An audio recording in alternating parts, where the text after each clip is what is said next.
السلام علیکم ورحمۃ اللہ نحمدہ ونصلی علی رسولہ الکریم اما بعد فاعوذ باللہ من الشیطان الرجیم بسم اللہ الرحمن الرحیم ما كان محمد ابا احد من رجالکم ولکن رسول اللہ وخاتم النبیین۔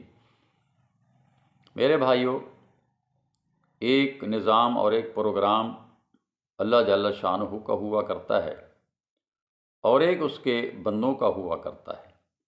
اللہ فرماتا ہے وَمَا تَشَاءُونَ إِلَّا أَن يَشَاءَ اللَّهُ رَبُّ الْعَالَمِينَ۔ ہوتا وہی ہے جو اللہ تعالیٰ چاہتا ہے۔ قریش مکہ نے آپ صلی اللہ علیہ وسلم کے خلاف اجلاس طلب کیا۔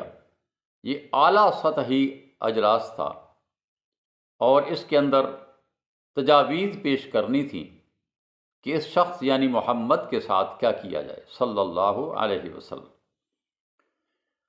وقت مقررہ پر لوگ آنے لگے دار الندوہ کے اندر۔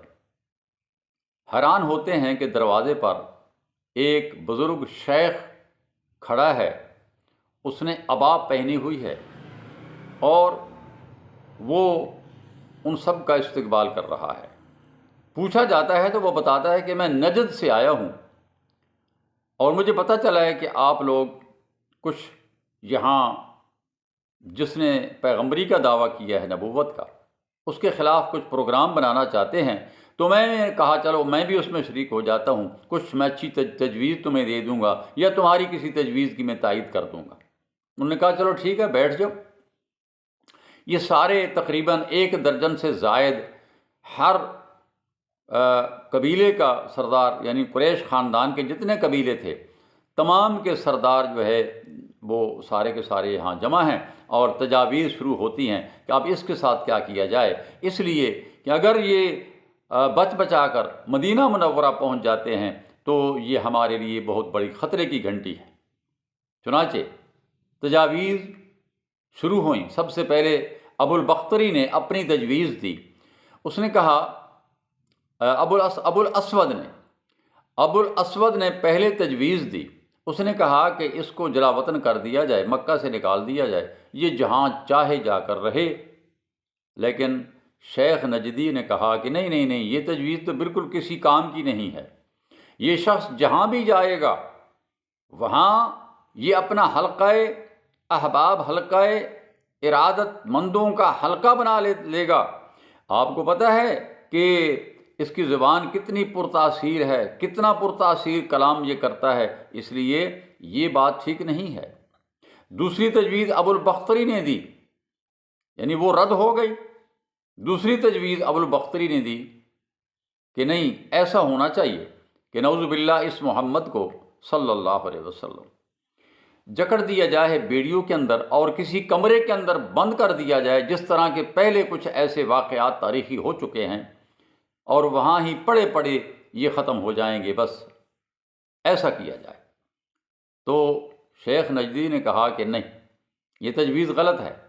کہیں نہ کہیں یہ اس کے ساتھیوں کو جو مدینہ میں جمع ہو چکے ہیں ان کو پتہ چل جائے گا اور وہ دھاوا بولیں گے، تیاری کر کے آئیں گے اور کسی نہ کسی طریقہ سے یا اس کو چھڑا کے لے جائیں گے یا ایک بہت بڑی خون ریز جنگ ہو جائے گی تمہاری ان کے ساتھ، پھر تمہارا شام کی طرف آنا جانا بھی مشکل ہو جائے گا۔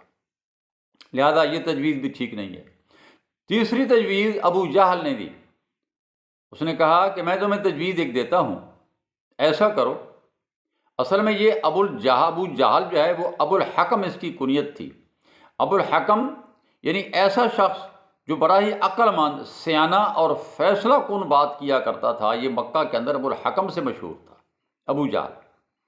تو ابو جہل نے تجویز دی کہ ہر خاندان کا ایک فرد نوجوان تیار ہو، تیز دھار تلوار اس کے ہاتھ میں ہو، جتنے قبیلے ہمارے قریش خاندان کے ہیں وہ سب کے سب جوانوں سے پر مشتمل ہوں، اور 1 درجن سے زیادہ مسلمان جو ہے سردار یہ جمع ہوں گے، یہ نوجوان تلواریں لے کر یک دم محمد صلی اللہ علیہ وسلم پر کسی وقت بہت جلد ٹوٹ پڑیں گے اور نعوذ باللہ اس کا کام تمام کر دیں گے، اور پھر اس کے بعد یہ بنو عبد مناف کے بس کی بات نہیں کہ وہ سارے قبیلوں کے ساتھ جنگ کریں۔